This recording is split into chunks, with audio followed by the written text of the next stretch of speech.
What up, y'all? This is Cliff. Welcome to the Dead Time. I'm gonna tell y'all a good story today about how there are some good people left out here in this world. I'll tell you something happened to me, man. It blew my mind.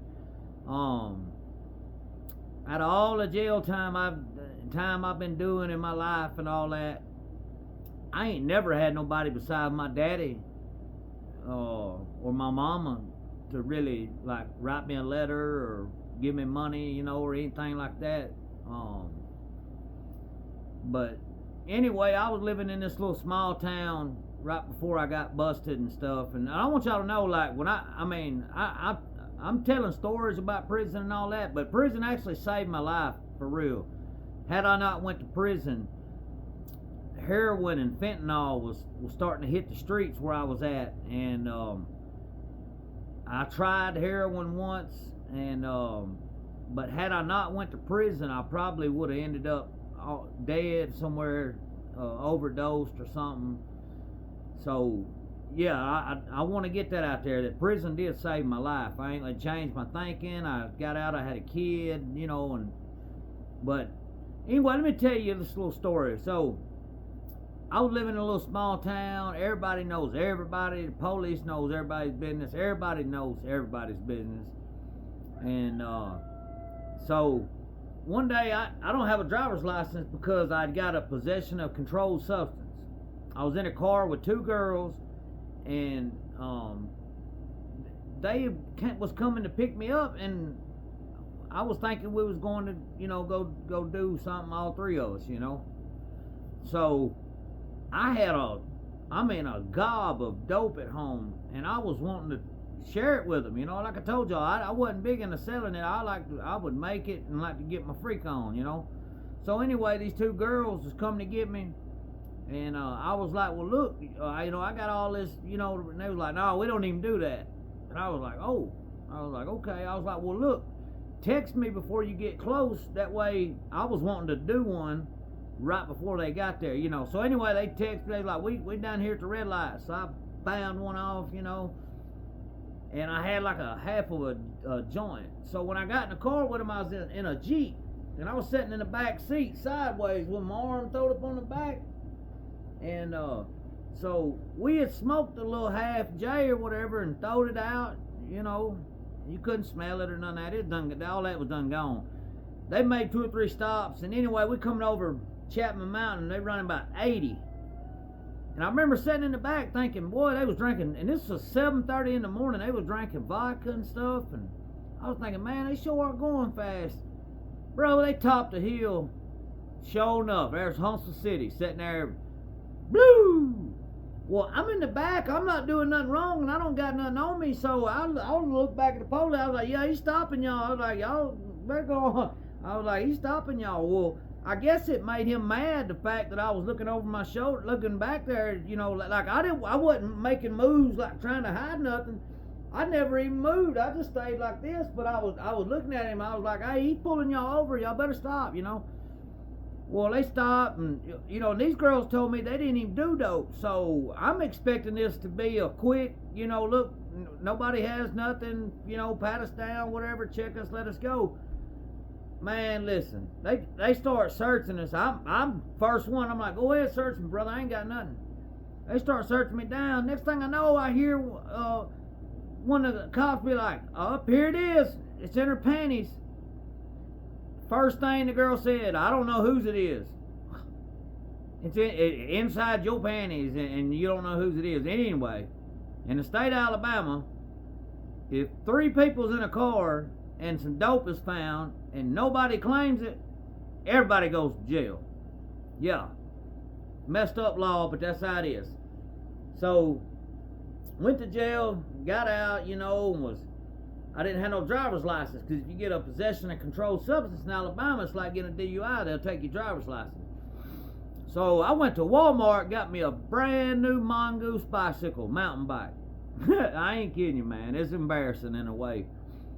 But I didn't have no way of going, and, when you cooking dope and doing dope and stuff, you don't want to sit around the crib, and I had a friend down the road or whatever I used to hang out with, so, I'd ride that bicycle wherever I went, and I didn't care. I mean, I was just how far gone I was, man. So anyway, I'm come riding up through Main Drive one day up, and there used to be an old funeral home there, and then it went to a florist. It'd been several businesses, but I remember it being a funeral home because that's where my grandma and grandpa was at when they was buried, or their funeral service.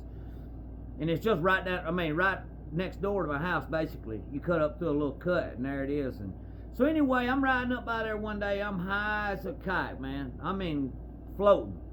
I'm on that bike cruising, and I see this man and woman, and they look like they struggling to get these, I don't know what it was, metal things. Turned out to be, it was racks, grocery store racks. So me being nosy, I stopped. I was like, hey man, what y'all doing? And they was like, oh, we're opening up a Christian food bank store, or something to that effect. I was like, oh, okay. I was like, hey man, y'all need some help getting them things in? And they was like, well, if you don't mind. I was like, yeah man, I don't mind. I was high as hell. I'm working like a dog, just. So I helped them get all the shelves in and stuff, and they was like, hey man, let us pay you something. And I was like, nah man, I don't want your money, bro. I just wanted to help y'all. Well, I got to going by there and got to getting to know them, and they was good Christian folk, man. But I felt convicted going in there because I was on drugs and a womanizer and all that stuff, and so finally one night I got to knowing them good enough that I thought, man, I didn't have no money, man. This crazy, man. I didn't have no money, so I was gonna go in there and get him to loan me some money, and I just wasn't gonna go back and pay him. Sorry as a dog, man. So, but let me show you how God'll do you. So I go in there, gonna rip that man off. I told him I needed to get my driver's license or something, but I didn't have the money. And he wrote me a check and said that he wanted me to come back and show him the next day the receipt for the driver's license or whatever. I was like, all right, and I wasn't even gonna go back. I was just gonna be like, whatever, So I went and cashed that check. We went and got us the box of pills we needed to make a dope. Well, guess what? I get busted that night. I'm on the news. They see me on the news and everything. So I don't know, about 2 or 3 weeks into jail, my jail sentence, I never got any mail. Like I'd either call my daddy or I just didn't really talk to nobody. So one day they holler, hey Clifton.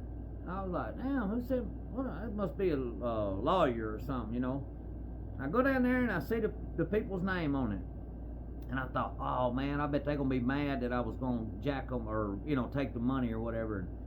Man, I opened this letter up and it said, hey man, we want you to know that we think that there's more to your life than your current situation.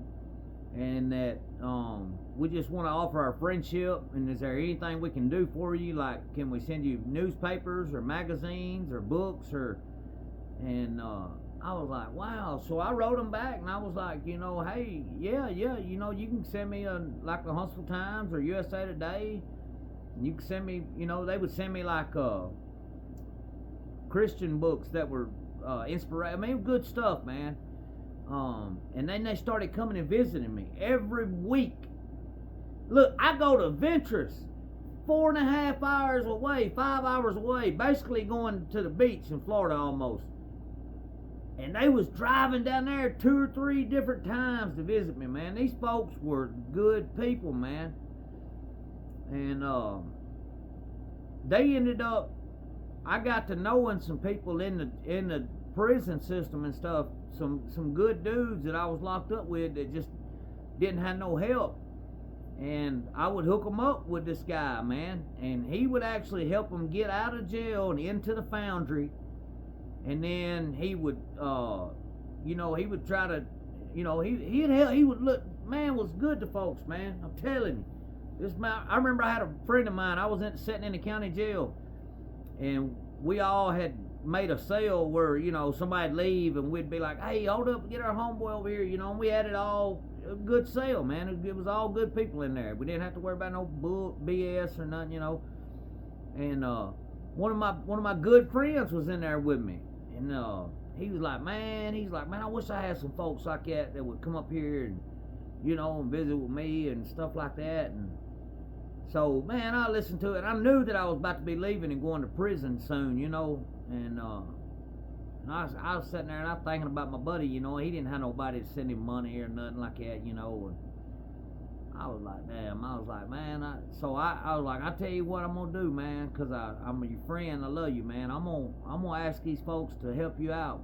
And so anyway, I asked him, the guy was like, look, is there anything we can do for you? And I said, man, listen, I said, I got a friend in here that just don't have nobody. I said, it would help me if you would help him. Write him a letter, send him a magazine or something, or a book. Maybe come visit him or stuff. So anyway, dude started going and visiting him. I go on to prison. My homeboy's still in jail. Well, the old dude, I mean, he's taking calls from prison and everything, putting money on the phone for me. And I call him up and stuff, man. We'd talk, we'd talk the word, the good word and stuff. He'd pray with me every time I called him. Like, man, they're good folks. And I hooked my homeboy up with him, and he was going to the county jail visiting my homeboy, and man, he helped him get out of jail and into a rehab and stuff. Like, these were good folks, man. And you don't ever hear that. You don't ever hear people saying, man, you wouldn't believe it, but because most time when you go to jail or prison, people turn their nose up at you, or oh, he's a drug addict, or or oh, he's a criminal, But these people right here were true Christians, man. True Christians. You got two different types of Christians. You got the Christians that hang with their friends, that they all got Tahoes and Yukons and swimming pools in the backyard, and the felons and the people that's had sketchy passes, they ain't invited. It's just for the money people and the big show and all that. And then you got these true Christians who don't care what you've done. You're God's people. Ain't that what the Bible says? We all His people. But these folks, man, they would. I want to say their names, but I ain't gonna do it. I don't want to put them out like that. But man, really, really good people. It blowed my mind, man, when I opened that letter. And I felt so bad about it that when they come and see me the first time, I told them the truth. I said, man, I want you to know something, man. I was going to take your money that night and not pay you back. And Karma said, no, you ain't, motherfucker. You ain't. No, you ain't. I mean, it wasn't even, man, let's see. I borrowed the money from him just in enough time to get to the bank and get it cash. So, bank closed at 5:30 down there, I think. So, I borrowed the money about 4:30 or 5 o'clock in the evening. 4:30. The bank was right next door, so I didn't have to go far to get it cashed. About 5 o'clock, 4:45, somewhere in there, he loaned me the money. I go get the check cash. Him and his wife laying in bed watching the 10 o'clock news. Meth bust tonight, and boom, there I was. And but yeah, they reached out and said, hey man, we got to know you, and we want to be your true friend. And what did it say? Yeah, it said, we feel there's more to your life than your current situation. And that just blew me away. I was like, man, these people are, this is unreal, man. And they didn't have to do nothing they did, man. But they did anyway. I even hooked them up with a couple more people, man. They helped several guys out. But they're good people, man. So you don't ever know how situation's gonna play out, man. Like I said, I had plans to go down there and rip that man off. And then you seen what God done to me. That night went on, got me. So that's another thing, man. Since I got out, man, before I do stuff, I'll think, hold up, Do I want some kind of karma like that coming back on me? Nah, I ain't. So, but anyway, man, I just wanted to do a video, let y'all know about these people. Man, that's the second time that I've had church people help me out, man. They, for real, they good people. There's some good people left, man, for real. All right, y'all. I'm going to get at y'all later.